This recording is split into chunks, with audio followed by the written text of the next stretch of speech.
Hello, I'm Dr. Neal McGrath. I'm a clinical neuropsychologist and the director of Sports Concussion New England, a neuropsychology practice here in Brookline, Massachusetts. For the last 10 years, our practice has focused on sports concussion management and treatment.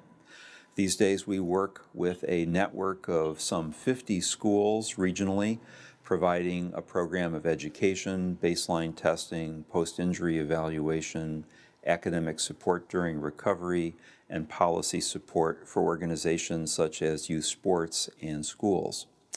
In our work and work throughout the concussion management field in the last 10 years, it's universally agreed that concussion education is really first and foremost in dealing with the issue. It is key for parents, students, athletes, coaches, and others working with them to fully understand the signs, symptoms, and risks of concussion.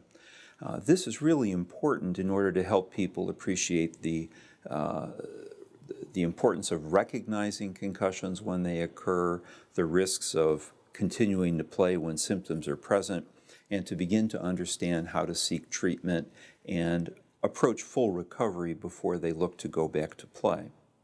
Now, in our everyday work with athletes who've been injured, with their parents, and with their schools, what's very clear is that there's a huge need for everyone involved to have ongoing understanding of how to manage during recovery.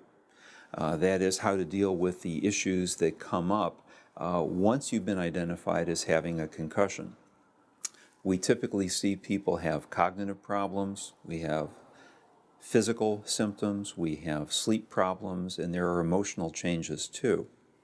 Now, the existing concussion education resources that are available to people tend to deal more with that early identification and risk understanding. What's really missing in today's educational efforts is some type of resource to help families and recovering students really get into the nitty-gritty of day-to-day, what can they expect to happen and how can they best guide recovery, managing things such as headaches, fatigue, dizziness, questions of school participation. There's a whole range of issues that can arise. It's important to understand, too, that not every concussed student who is returning to their sports and to school is going to be experiencing exactly the same set of symptoms. For one student, it might be sleep, headache, and behavioral issues. For someone else, it might be trouble with attention and concentration, ringing in the ears, light sensitivity, and noise sensitivity. So for every recovering person, there's going to be a unique set of issues that they're going to need to learn more about and that they're going to deal with during their recovery. Now, several months ago, I had the opportunity to meet Robin Friedman and Al Davis and to begin partnering with them in their work at Visual Velocity. I learned that Al and Robin share something in common with me, which is we've all had our children sustain concussions. We've gone through the anxieties and questions and uncertainties of watching them recover and get back to their normal functioning, and fortunately, they have. But what we developed in that time was really an appreciation of what a parent goes through and what children need as they head through that recovery process. And again, as I said, it's a little different for everyone. What I learned that was so exciting about what Al and Robin had developed was a modular approach to online education. They showed me how they had done this with the Food Allergy Center at Mass General Hospital.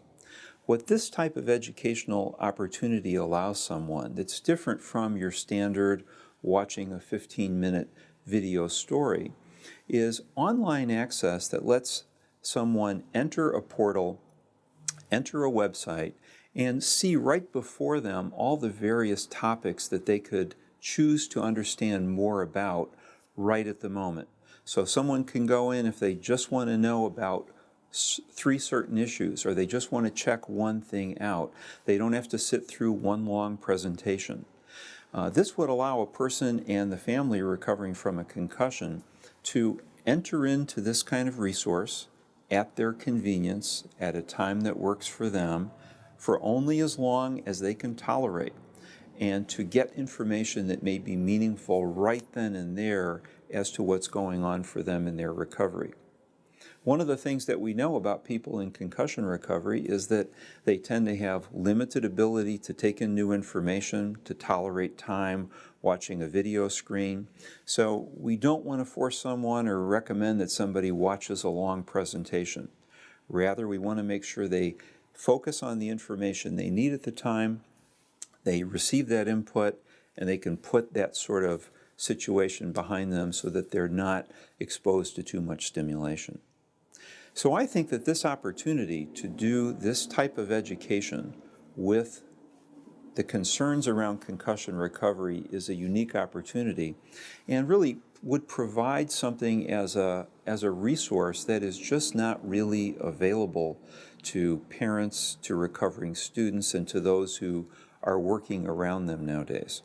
This could be an exciting opportunity to incorporate input from concussion professionals, from parents and their experiences, from students and their experiences, all into one meeting place that again can be accessed individually, flexibly, and exactly to meet the needs of the person in recovery for what they're dealing with at that moment in their recovery.